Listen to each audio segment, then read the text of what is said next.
Hello everyone, welcome back to another video. आज के video में हम लोग इको रिसाइकलिंग स्टॉक के ऊपर डिस्कस करेंगे। उसका हम लोग business overview, fundamental analysis and technical analysis देखेंगे और इन तीनों एनालिसिस के बेसिस पे हम लोग देखेंगे कि इस स्टॉक के अंदर कितना दम है। तो ये वीडियो लर्निंग पर्पस के लिए है एंड ये बाई सेल रिकमेंडेशन नहीं है। तो बिना कोई टाइम वेस्ट किए चलिए शुरू करते हैं।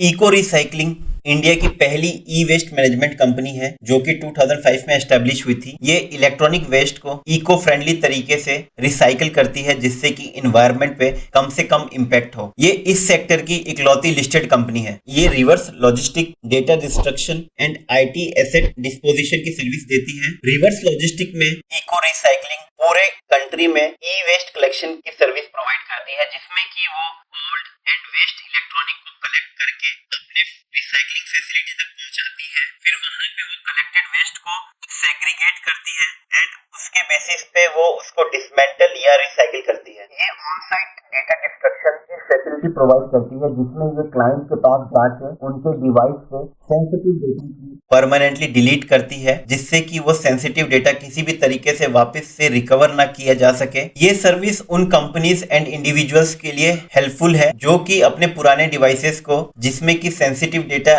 होता है जैसे hard drives, laptops, mobile phones को सेफली डिस्पोज करना चाहते हैं। सो इको रिसाइकलिंग का कस्टमर बेस सिर्फ इंडिविजुअल नहीं है बल्कि ये ऐसी कंपनीज के साथ भी डील करती है। ये डेटा डिस्ट्रक्शन के बाद एक सर्टिफिकेट ऑफ डिस्ट्रक्शन प्रोवाइड करता है क्लाइंट को जिससे कि क्लाइंट को श्योरिटी हो जाए कि उनका डेटा परमानेंटली डिलीट कर दिया गया है। ये आईटी एसेट डिस्पोजिशन सर्विस में पुराने इलेक्ट्रॉनिक डिवाइसेस को कलेक्ट करता है, उसको चेक करता है कि ये डिवाइस वापस से रीयूज किए जा सकते हैं कि नहीं। अगर वो रीयूज किए जा सकते हैं तो उनके डेटा को परमानेंटली डिलीट किया जाता है, फिर उसको रिपेयर करके रिफर्बिश्ड करके वापस से मार्केट में सेल किया जाता है जिससे कि वो मार्केट में सस्ते दाम पे मिल सके। जो डिवाइसेस यूज में नहीं आते हैं उनको ये लोग प्रॉपर्ली डिसमेंटल करके उसमें से वैल्यूएबल मटेरियल्स जैसे कि कॉपर, गोल्ड, लिथियम को निकाल करके उनको प्रॉपर तरीके से रिसाइकिल किया जाता है। इको रिसाइकलिंग एक रिसाइकलिंग ऑन व्हील्स नाम की टेक्नोलॉजी यूज करती है जिसमें कि वो मोबाइल वैन का यूज करती है एंड वो देश के रूरल एरिया में जाके और वहां से ई वेस्ट को कलेक्ट करती है। इसके बाद में ये कलेक्टेड वेस्ट एक एडवांस रिसाइकलिंग प्रोसेस के थ्रू रेयर मेटल्स को एक्सट्रैक्ट करती है जिसमें लिथियम एंड कोबाल्ट शामिल है। ई वेस्ट कलेक्ट करने के लिए इको रिसाइकलिंग एक मोबाइल एप्लीकेशन का यूज करती है जिसका नाम है बुक माई जंक। इसके थ्रू यूजर बस लॉग इन करके पिकअप रिक्वेस्ट डालते हैं एंड उसके बाद में इको रिसाइकलिंग वेस्ट कलेक्ट कर लेती है। इको रिसाइकलिंग का revenue from operation last 4 year में डबल से भी ज्यादा हो गया है। जहां वो 2020 में 12.2 करोड़ था वहीं वो 2024 में 8 करोड़ का हो चुका है। अगर हम इनका रेवेन्यू स्प्लिट कंपेयर करें, फाइनेंशियल ईयर 2020 में इनका सेल ऑफ इलेक्ट्रिकल वेस्ट 92% था लेकिन वो अभी 76% का हो गया है। डेटा डिस्ट्रक्शन चार्जेस था वो 2020 में 8% का था, वो अभी 1% से इंक्रीज होकर 9% हो गया है। एंड अदर में इनका ग्रोथ हुआ है 15% से जो कि फाइनेंशियल ईयर 2020 में नील था।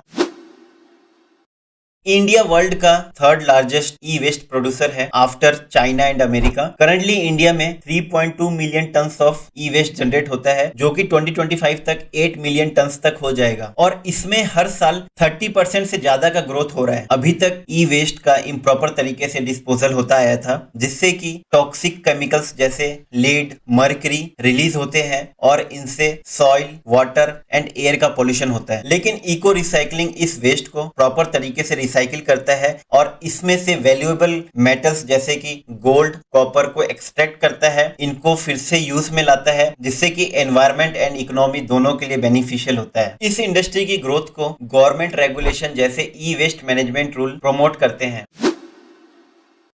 इको रिसाइकलिंग बहुत तेजी से एक्सपेंड कर रही है। इन्होंने रिसेंटली 40,000 स्क्वायर फीट का एरिया नवी मुंबई में लिया है। इस न्यू प्रीमाइसेस से recycling operation and storage capacity को बूस्ट मिलेगा। अभी तक ये लोग सिर्फ मुंबई एंड थाने जैसे मेट्रोपॉलिटन एरिया पर फोकस कर रहे थे लेकिन अब ये तेजी से पैन इंडिया प्रेजेंस एस्टेब्लिश कर रहे हैं। इसके साथ साथ ये लोग एक एडवांस रिसाइकलिंग टेक्नोलॉजी को अडॉप्ट कर रहे हैं जिसमें लिथियम आयन बैटरी और रेयर मटेरियल्स जैसे निकल, कोबाल्ट, कॉपर को एफिशिएंट एफिशिएंटली ई वेस्ट से रिकवर करना शामिल है। एंड लास्ट में इनका बुक माई जंक ऐप को और भी सिटीज में एक्सपेंड करने का प्लान है, जिससे कि डोर स्टेप पिकअप सर्विस को और भी ज्यादा एक्सेसिबल एंड इजीली अवेलेबल कराया जा सके। सो इको रिसाइकलिंग ने लास्ट 5 ईयर्स में लगभग 2700% का रिटर्न दिया है। अगर हम इनके सेल्स एंड एक्सपेंस का ईयर ऑन ईयर डेटा देखें तो हमको यहाँ पे दिख रहा है कि 2016 से इनके सेल्स में काफी ज्यादा हमको गिरावट देखने को मिली और 2019 में ये कुछ स्टेबल हुआ और वहां से इनका sales year on year grow करते हुए चला गया। लेकिन हम इनका एक्सपेंस देखें तो 2019 में वो जहाँ वो 11 करोड़ था, अभी भी वो 2024 में भी वो 12 करोड़ है। तो यहाँ पे हमको पता लगता है कि इनका सेल्स तो बहुत रैपिड तरीके से ग्रो हो रही है, लेकिन इन्होंने अपने एक्सपेंस को कंट्रोल में कर रखा है, जिससे कि हमको दिख रहा है कि यहाँ पे इनका ऑपरेटिंग प्रॉफिट काफी अच्छे से ग्रो करके आ रहा होगा। अगर हम लोग ईपीएस देखते हैं ईयर ऑन ईयर बेसिस पे, तो वो भी हमको सेम रिजल्ट बता रहा है कि 2018 और 19 से इसका ईपीएस भी ईयर ऑन ईयर ग्रो करके आने लग गया। क्वार्टरली सेल्स भी इनका क्वार्टर टू क्वार्टर इंक्रीज होके ही आ रहा है, लेकिन एक्सपेंस में हमको कहीं कहीं पे हमको सडन स्पाइक्स दिखते हैं। लेकिन ओवरऑल क्या है, सेल्स एंड एक्सपेंस के बीच में क्वार्टरली बेसिस में भी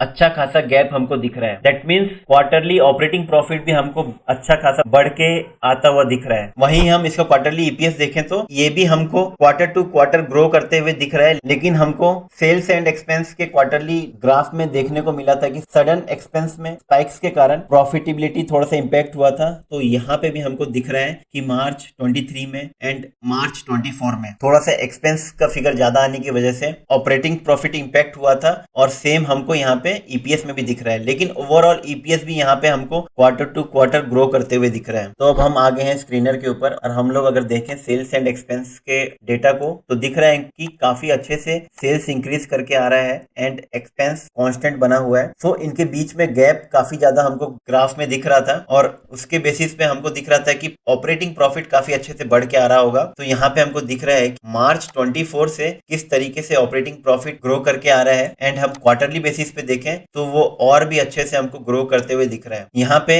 इंटरेस्ट हमको कुछ नहीं दिख रहा है, ना ही डेप्रिसिएशन दिख रहा है, तो जिसके कारण इनके प्रॉफिट्स इंपैक्ट नहीं हो रहे हैं। इसीलिए इनका जो नेट प्रॉफिट है वो भी ईयर ऑन ईयर अच्छे से इंक्रीज होके आ रहा है। सो इनका प्रॉफिटेबिलिटी हमको काफी अच्छा देखने को मिल रहा है। मुझे इको रिसाइकलिंग में एक और गुड पॉइंट्स दिखा। अगर हम इनका शेयर होल्डिंग पैटर्न देखें तो वो भी हमको काफी अट्रैक्टिव दिखता है। सो हमको दिसंबर 21 से ही दिख रहा है कि प्रोमोटर साइलेंटली अपने स्टेक्स इंक्रीज कर रहे हैं। दिसंबर 21 में जो 72.9 था वो मार्च 23 में 73.33 हो गया, फिर 73.35 हो गया, और तब से ये 73.35 मेंटेन्ड है। इसके साथ साथ एफआई भी बहुत कम है एंड डीआईआई बिल्कुल ना के बराबर है। दैट मींस फ्यूचर में अगर ये कंपनी काफी अच्छे प्रॉफिट जनरेट करती रही तो ये पक्का एफआईआई एंड डीआई की नजर में आ सकती है, एंड वो अपने स्टेक्स बढ़ाना चालू करेंगे इसमें। और जब वो स्टेक्स बढ़ाना चालू करेंगे तो इस शेयर में काफी अच्छे रिटर्न देखने को मिल सकते हैं। लेकिन जो इनका कैश फ्लो का डेटा है वो मुझे थोड़ा अनस्टेबल दिखा। ऐसा दिख रहा है कि कंपनी अपने ऑपरेटिंग प्रॉफिट को कैश फ्लो में कन्वर्ट नहीं कर पा रही है, और ये ऐसा इसलिए हो सकता है क्योंकि कंपनी एक्सपेंड कर रही है और वो इसके लिए कोई डेप्ट नहीं ले रही है, वो अपने कैश फ्लो का यूज कर रही है। सो इससे इसका कैश फ्लो इंपैक्ट हो रहा है। सो फ्यूचर में अगर इसका कैश फ्लो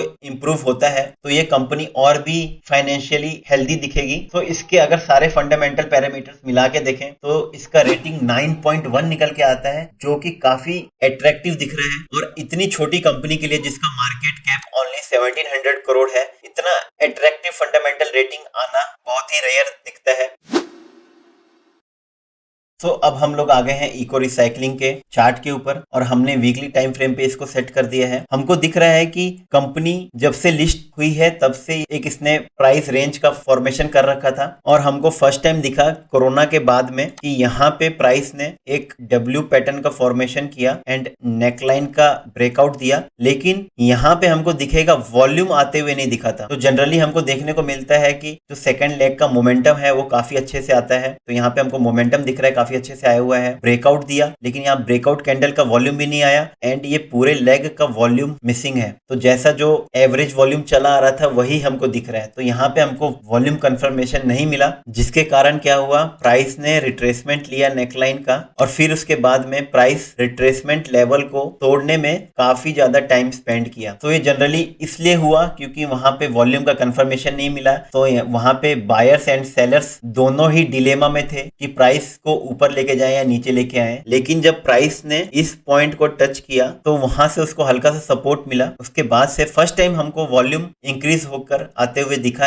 एंड प्राइस भी यहाँ से इंक्रीज होकर आया, लेकिन फिर से प्राइस इस रिट्रेसमेंट लेवल को तोड़ नहीं पाया और फिर से इस व्हाइट लाइन पे आ गया। सो हमको यहाँ पे 3 पॉइंट्स मिल गए हैं और अब हमारा ये जो ट्रेंड लाइन है ये कंफर्म हो गया है। और अब यहाँ पे हम लोग देखेंगे प्राइस जैसे ही ट्रेंड लाइन को थर्ड टाइम टच किया उसके बाद से वॉल्यूम काफी तेजी से इंक्रीज होके आने लग गया और प्राइस भी काफी मोमेंटम से इंक्रीज होके आया। यहाँ पे इतना ज्यादा वॉल्यूम क्यों आया, क्योंकि इसको ये रिट्रेसमेंट लेवल का भी ब्रेकआउट देना था और यहाँ पे ये इन्वर्टेड हैमर टाइप की कैंडल बनाई। उसके बाद में 1-2 कैंडल रुक के फिर ब्रेकआउट दिया एंड जो यहाँ से ब्रेकआउट हुआ था वो भी वॉल्यूम कंफर्मेशन के साथ आया। उसके बाद नेक्स्ट कैंडल ने फिर से इस रेंज का भी ब्रेकआउट दे दिया और यहाँ पे भी हमको दिख रहा है कि वॉल्यूम पिछली कैंडल से काफी बढ़ के आया, दैट मींस वॉल्यूम कंफर्मेशन मिला हमको। उसके बाद से देखेंगे प्राइस फिर से एक रेंज का क्रिएशन किया और यहाँ पे हमको दिख रहा है कि प्राइस यहाँ पे अब किस तरीके से ट्रेंड लाइन पे आया, वो एकदम फ्लैट होके आया ट्रेंड लाइन पे। और मैंने अपने पिछले वीडियोस में भी बताया हुआ है या आप मेरी टेक्निकल प्लेलिस्ट में जाके भी देख सकते हैं, तो वहां पे मैंने बताया हुआ है कि जब भी प्राइस फ्लैट होके टकराता है ट्रेंड लाइन से तो वहां पे काफी अच्छा मोमेंटम आता है और वहां से एक न्यू ट्रेंड लाइन का फॉर्मेशन होता है। तो इस पॉइंट पे प्राइस ट्रेंड लाइन से टकराया, यहाँ पे